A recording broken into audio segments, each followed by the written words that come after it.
آزمائشیں تو آئیں گی، اور جس سے اللہ زیادہ محبت کرتا ہے اس کو زیادہ آزما لیتا ہے. اور پھر آپ دیکھیے کہ سلامتی کا گھر صرف جنت ہے، دار السلام اس کا نام ہے. اور ہم ہر نماز کے بعد کیا کرتے ہیں؟ اللہم انت السلام و منک السلام تبارک یا ذا الجلال والاکرام. سلامتی کہاں ہے؟ پھر مشکلات میں سلامتی کہاں ملے گی؟ اللہ کے پاس. اس دنیا میں مشکل آئی، صبر کیا، صبر کا بدلہ کیا ہے؟ جنت ہے. وبشر الصابرین الذین اذا اصابتهم مصیبت قالوا انا للہ وانا الیہ راجعون. یہ چیز چلی گئی، ہم بھی اللہ کی طرف جانے والے ہیں. یہ بھی گزر جائیں گے، اب تک کی گزر گئی اور بھی گزر جائے گی. فکر کی ضرورت نہیں، پریشان نہیں ہونے کی ضرورت. اللہ نے اتنا کچھ اور بھی تو دے رکھا ہے، یہاں سے نہیں تو یہاں سے کام چلا لوں گی، اللہ دے گا. اور دوسری بات یہ کہ اس وقت اللہ سے اتنا اچھا گمان کیا کریں کہ اللہ تعالیٰ جس سے محبت کرتا ہے اس کو آزمائش میں ڈالتا ہے. یہ اللہ کی محبت کی نشانی ہے تو بڑی مشکل بات، لیکن ہے اس کی محبت کی نشانی. حدیث میں آتا ہے وَإِنَّ اللَّهَ إِذَا أَحَبَّ قَوْمًا ابْتَلَاهُمْ. اللہ تعالیٰ جب کسی بندے سے محبت کرتا ہے تو اس کو آزمائش میں ڈال دیتا ہے، اس کا امتحان لے لیتا ہے. پھر یہ ہے کہ یہ یاد رکھیں کہ کچھ امتحان چھوٹے ہوتے ہیں، کچھ بڑے ہوتے ہیں. جو بھی امتحان آئے کہیں شکر اللہ کا، اس سے بڑا نہیں آیا، وہ آپ کو چھوٹا لگنے لگے گا. کچھ مسائل کم عرصے کے لیے ہوتے ہیں، کچھ مسائل زیادہ عرصے کے لیے ہوتے ہیں. آپ سوچیں کہ زیادہ عرصے کے لیے اجر و ثواب بڑھنے لگ گیا. کبھی ایک مسئلہ ختم نہیں ہوتا کہ ایک اور شروع ہو چکا ہوتا ہے، انسان اور زیادہ بوجھ تلے دب جاتا ہے. اس کو بھی ایکسپٹ کر لیں، یہ ایکسپٹ کیا، ایک اور بھی ایکسپٹ کر لیتے. اور پھر ایکسپٹ کرنے کے بعد ان کو پروفیشنل طریقے سے ڈیل کرنے کی کوشش کریں. کوئی بیمار ہے تو علاج کریں، دعا کریں. اگر روزی روٹی چلی گئی ہے تو اس کے لیے آپ بھاگ دوڑ کریں، کچھ نئی جگہ تلاش کریں. ہو سکتا ہے اسی میں ہی خیر ہو، آپ کو اللہ نے اس سے بہتر دینا ہو. آپ اس کے ساتھ چمٹ کے بیٹھے ہوئے، یہ گیا ہے تو اب آپ نئی تلاش کریں گے، اللہ تعالیٰ آپ کے لیے نیا وینیوز کھول دے گا.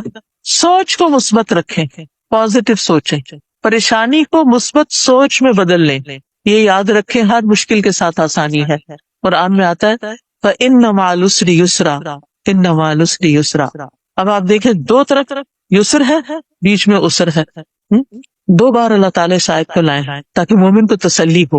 پھر آپ دیکھیے کہ کچھ لوگوں کے پاس اتنے بڑے مسائل کوئی نہیں ہوتے، لیکن پھر بھی وہ خوف اور پریشانی کا شکار رہتے ہیں. اس عادت کو بھی بدلیے. آپ اس آیت کو یاد رکھیے، نہ مالوس بھی اس کا. اگر تکلیف آ گئی نا تو اللہ تعالیٰ اس میں سے کوئی آسانی بھی نکالے گا، کوئی اور رستہ بھی نکلے گا. اور پھر یہ کہ ہم تو مسلمان ہیں نا، ہم کہتے ہیں ہم تو اللہ کے لیے جی رہے ہیں. ان صلاتی و نسکی و محیایا و مماتی للہ رب العالمین. یہ کہہ دیا تو کیا مطلب ہے اس کا؟ میری زندگی اس کے لیے، جس نے دی ہے اسی کے لیے، جیسے وہ چاہے گا ویسے ہی زندگی بسر کروں. لہذا مجھے یہ دیکھنا ہے کہ میں کہاں کہاں اللہ تعالیٰ کو ناراض کر رہی ہوں. مجھے اپنے آپ کو درست کرنا ہے.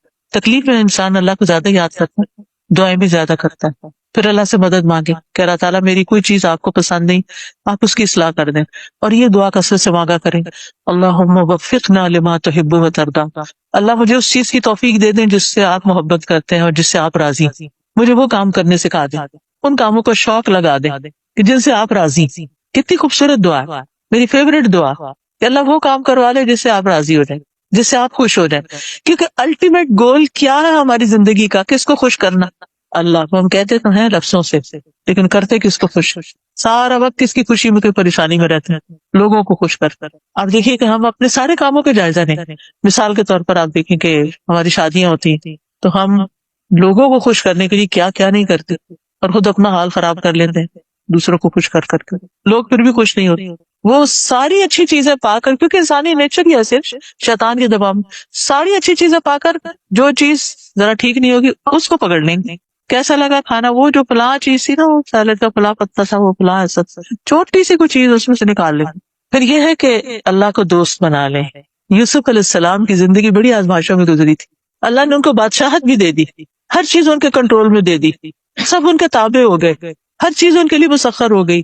انہوں نے کیا مانگا؟ فاطر السماوات والارض انت ولی فی الدنیا والآخرہ. میرا سہارا یہ اس بادشاہت پہ نہیں، ان اختیارات پہ نہیں، انت ولی فی الدنیا والآخرہ، تو ہی میرا دوست ہے دنیا اور آخرت میں. توفنی مسلمن، مجھے اسلام کی حالت میں فوت کرنا. میری فکر یہ ہے، میرا غم یہ ہے. والحقنی بالصالحین، اور مجھے نیک لوگوں کے ساتھ ملانا، صالحین کے ساتھ مرنے کے بعد بھی. دنیا میں بھی نیک لوگوں کے ساتھ اور موت کے بعد بھی نیک لوگ، کیونکہ نیک لوگ کسی کی غیبت نہیں کرتے. کسی کی نیکی کو پہچاننا نا یہ نیک ہے یا نہیں، اس کی گفتگو پہ غور کیا کریں کہ یہ منفی باتیں کرتا ہے یا مثبت باتیں کرتا ہے، یعنی یہ لوگوں کی صرف برائیاں ہی چنتا رہتا ہے یا اس نے کبھی لوگوں کی تعریف بھی کی اور اچھی بات بھی کی ہے. نیک لوگ وہ ہوتے ہیں جو اپنے رویے سے، اپنے معاملے سے، اپنی باتوں سے دوسروں کو خوشی دیتے ہیں. وہ لوگ نیک نہیں ہوتے کہ اگر آپ ان کے پاس بیٹھے تو ڈپریشن میں اور پڑ کے اٹھے کہ آپ کو مایوسی کر دیں.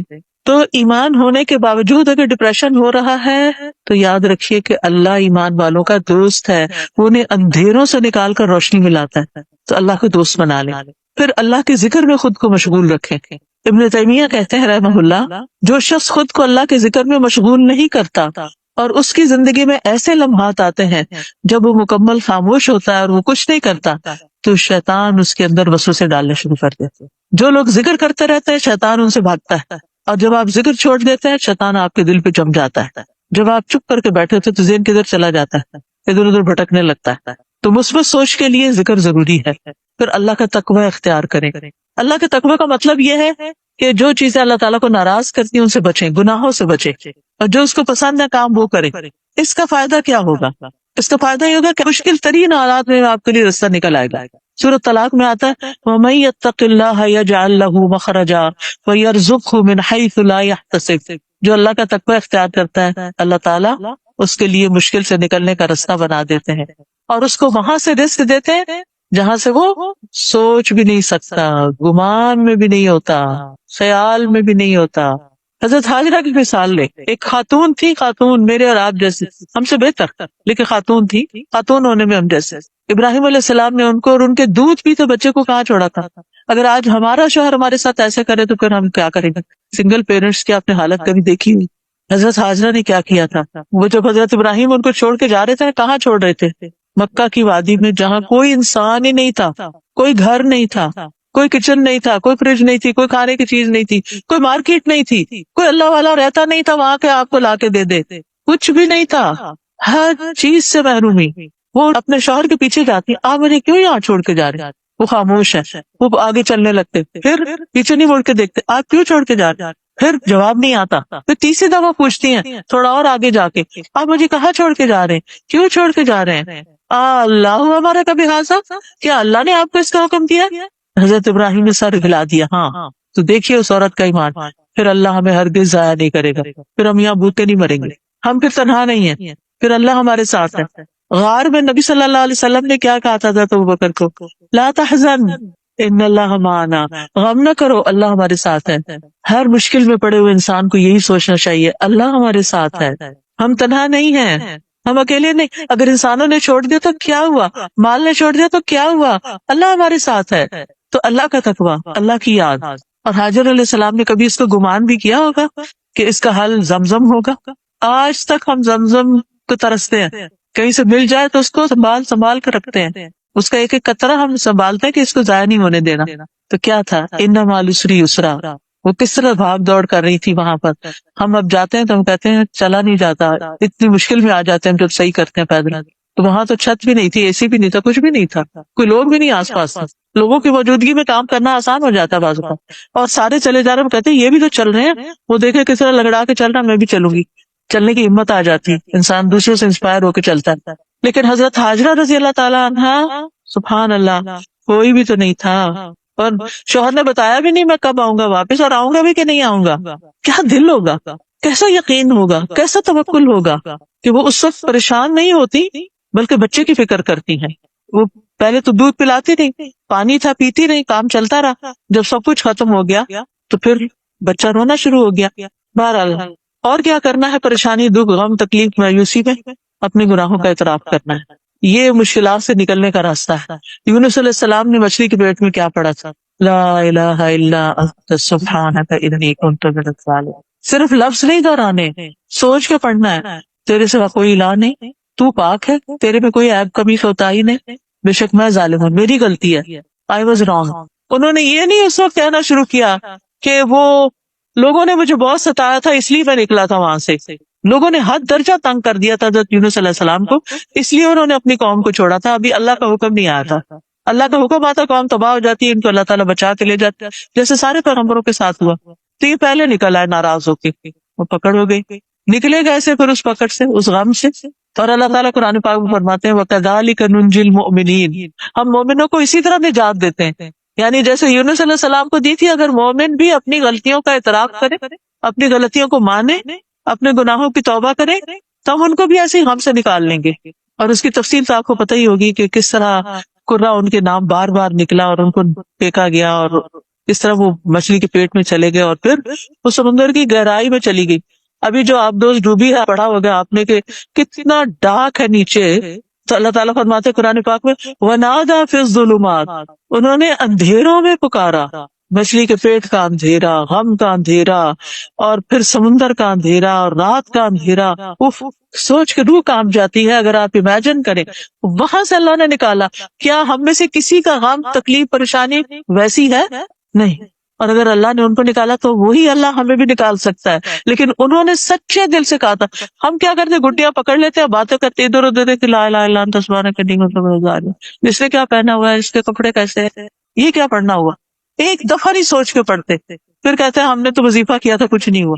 حضرت یونس کے بارے میں کوئی نہیں آتا کہ انہوں نے 1.25 ہی پڑھا تھا، انہوں نے شاید ایک ہی دفعہ پڑھا اور مچھلی اوپر آنا شروع ہو گئی.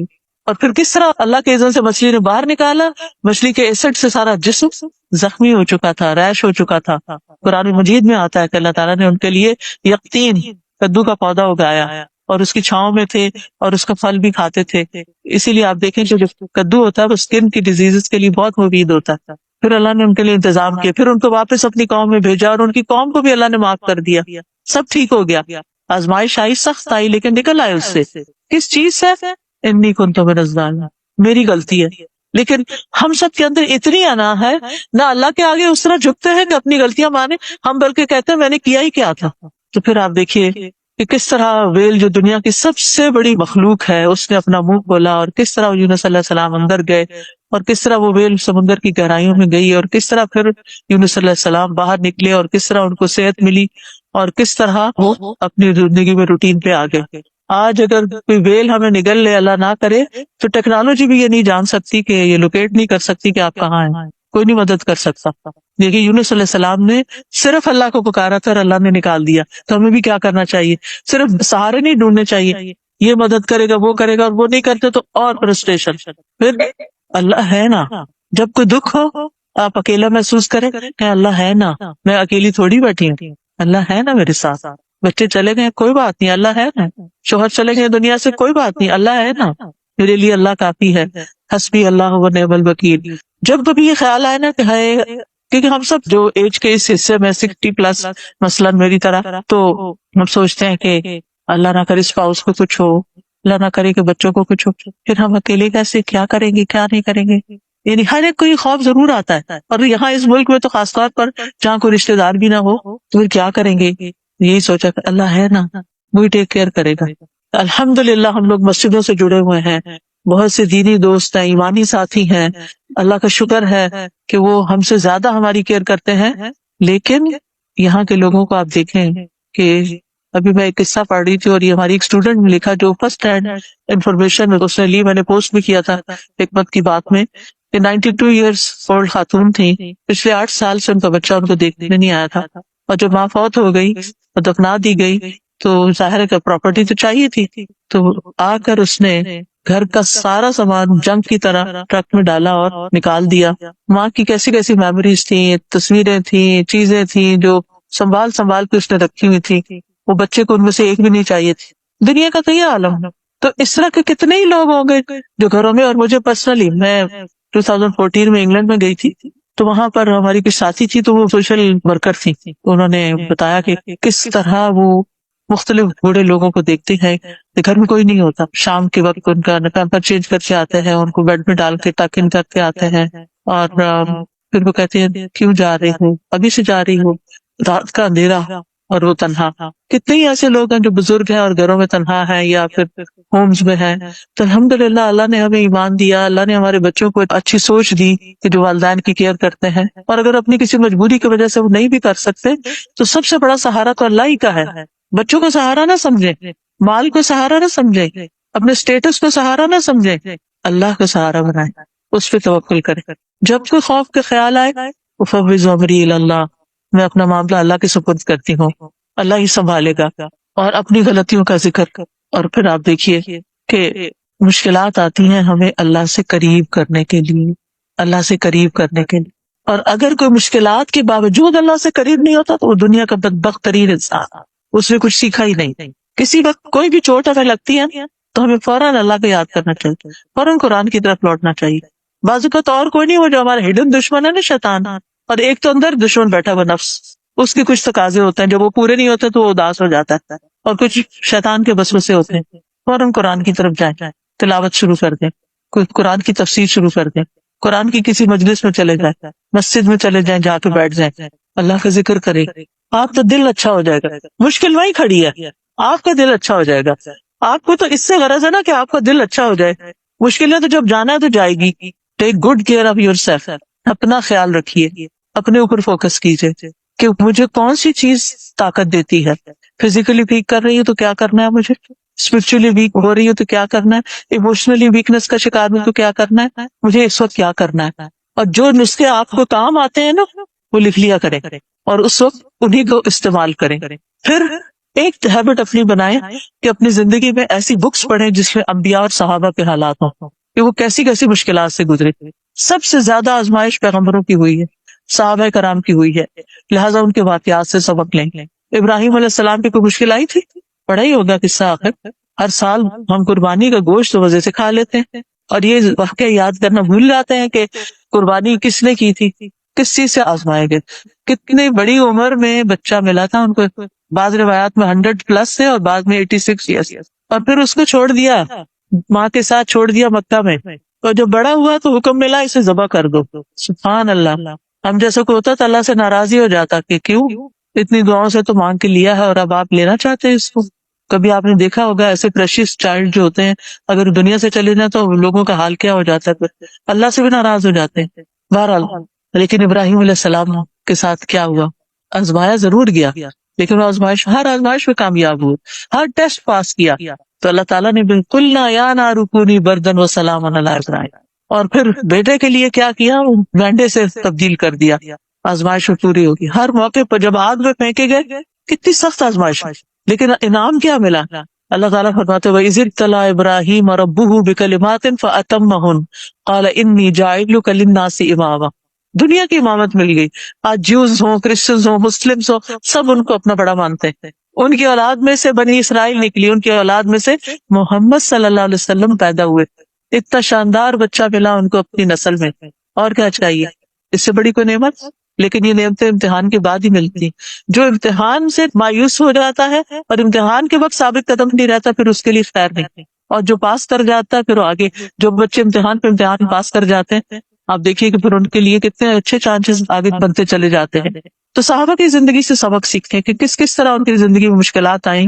حضرت عائشہ کا وہ واقعہ یاد کریں کہ جب ان پہ الزام لگا تھا تو کتنی تکلیف میں انہوں نے مہینہ گزارا تھا، اور پھر کس طرح اس سے وہ نکل آئے۔ پھر یہ کہ دعاؤں میں اللہ کے ناموں سے مدد مانگتے، مثلا اگر بیمار ہوتے ہیں تو ہم کہیں یا شافی، اللہم انت الشافی لا شفاء الا شفاؤک اشف شفاء لا یغادر سقما۔ ہم اللہ کے نام سے دعا کر رہے ہیں، اور اللہ کا ہر نام ایسا جس کے بغیر ہم جی نہیں سکتے۔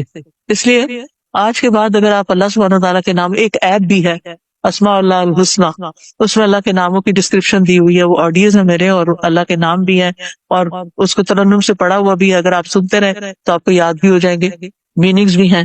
تو اللہ کا ہر نام ہماری زندگی میں ایک اہمیت رکھتا ہے۔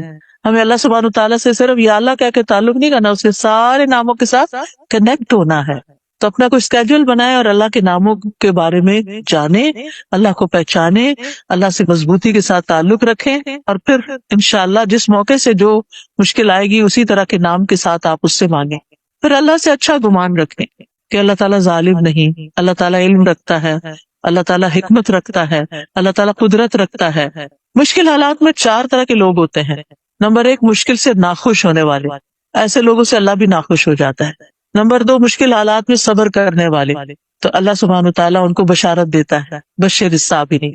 تیسرے، مشکل حالات میں اللہ کی رضا میں راضی اور خوش ہونے والے، یہ رضا کا درجہ آزمائش سے خوش ہونے والوں کا یہ صبر سے اونچا درجہ ہے، یعنی صبر تو کر ہی رہے، اللہ پہ راضی، اللہ آپ کو پتا ہے کہ آپ نے مجھے اس میں کیوں ڈالا، اب آپ ہی اس کو ٹھیک کریں گے، بس مجھے آپ سے اچھی ہی امید ہے، اچھا ہی گمان ہے، لہذا وہ خوش رہتے ہیں۔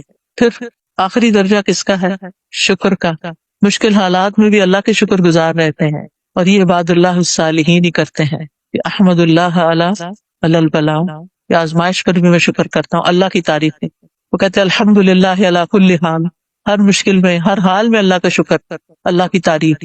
ایک دفعہ کسی کی انگلی میں چوٹ لگی، ان سے کہا کہ آپ اس پہ ریئیکٹ ہی نہیں کر رہے، آپ نے کچھ ظاہر ہی نہیں کیا۔ تو کہا یہ تو انگلی میں چوٹ ہے، سوچے اگر میرے چہرے پہ چوٹ لگ جاتی، آنکھ میں لگ جاتی، پھر کیا ہوتا؟ تو میں تو اللہ کا شکر ادا کرتا۔ یہ ہوتا ہے شکر۔ عروہ بن زبیر تھے، ایک سفر میں تھے کہ ان کی ٹانگ میں کوئی بیکٹیریا گھس گیا، وائرس آ گیا، تو ان کی ٹانگ کاٹنی پڑی کیونکہ وہ ایک بیماری بننے شروع ہو گئی۔ اس کا واحد حل یہ تھا کہ اس کو کاٹ دیا جائے، ٹانگ کو کاٹنا پڑا۔ تو ان سے کہا گیا کہ آپ کو الکوہل پینی پڑے گی تاکہ آپ نشے میں۔ ان کا یہ میں نہیں کر سکتا۔ انہوں نے کہا کہ اچھا میں جب نماز پڑھوں گا نا تو پھر تم کاٹ دینا۔ لہٰذا جب وہ سجدے میں گئے تو ان کی ٹانگ کاٹ دی گئی۔